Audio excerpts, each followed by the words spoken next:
Kristján heiti ég er framkvæmdastjóri varahlutaverslunar Heklu. Við erum hérna stödd á viðburði sem við erum að halda fyrir okkar verkstæði, sem er okkar viðskiptavinir. Ástæðan fyrir við buðum þessu fólki hingað, okkur lánaðist að fá hingað til landsins 2 Skoda Octavia bíla sem er búið að klessa í árekstrarprófi á viðurkenndum rannsóknarstofum. Það er svolítið sláandi munur á niðurstöðum þessara prófa. Það sem að við búum skipt 5 hluti í bílum sem komum beint af verksmiðju færibandinu.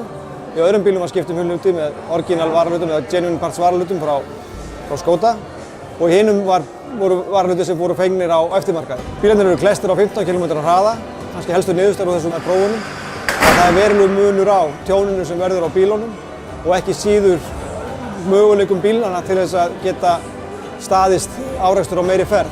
Og það er nánast ekkert eftir til þess að þola þyngri árekstur á bílnum sem var með samkeppnisvarahlutum. Vertu viss, veldu viðurkennda varahluti og þá ekki viðurkennda hverjum sem er, heldur varahluti sem eru viðurkenndir af framleiðanda.